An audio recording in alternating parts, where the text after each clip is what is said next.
नाशिकमधून एक महत्त्वाची बातमी। गोकुळ गीते हे आज मुख्यमंत्री फडणवीस यांची भेट घेण्याची शक्यता आहे। नाशिक विधान परिषदेच्या पार्श्वभूमीवर मुंबईमध्ये महत्त्वाच्या घडामोडी घडू शकतात। काल आमदार किशोर दराडे यांनी मुख्यमंत्र्यांची भेट घेतलेली होती, तर गोकुळ गीतेंच्या जाहीर पाठिंब्याबाबत चर्चा होण्याची शक्यता आहे।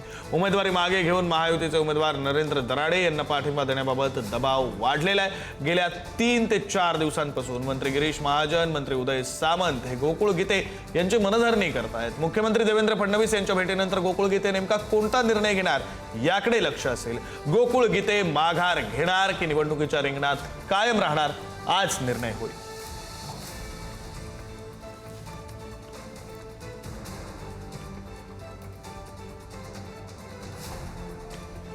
आपले प्रतिनिधी किरण ताजने फोन लाईन वरून जोडले गेलेले आहेत।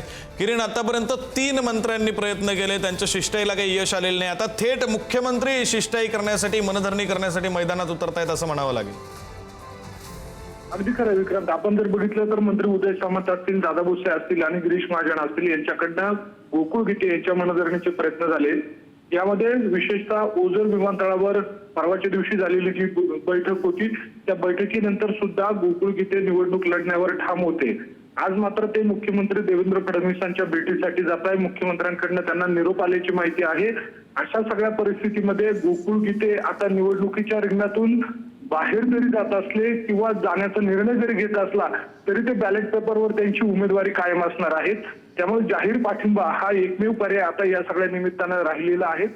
नरेंद्र दराडे हे महायुतीचे उमेदवार आहे। शिंदेच्या शिवसेनेनं त्यांना उमेदवारी देखील दिलेली आहे। मात्र अशातच बंडखोरी मोठ्या प्रमाणात नाशिकमध्ये झालेली होती आणि ती शमवण्यासाठीचे शेवटपर्यंत प्रयत्न झाले। मात्र यामध्ये प्रसाद हिरे आणि गोकुळ गीते यांचा उमेदवारी अर्ज कायम राहिलेला होता। त्यानंतर प्रसाद हिरे यांनी परवाच्या दिवशी जाहीर पाठिंबा महायुतीच्या उमेदवाराला दिलेला आहे। मात्र आता गोकुळ गीते यांची भूमिका आजच्या दिवशी महत्वाची असणार आहे।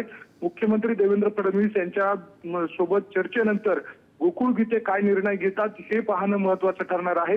निवडणुकीवर ठाम राहतात की जाहीर पाठिंबा देतात, हे आजच या सगळ्या निमित्तानं याचा उलगडा होणार आहे। विक्रांत, धन्यवाद किरण, तुम्ही दिलेल्या या सगळ्या सविस्तर माहितीसाठी।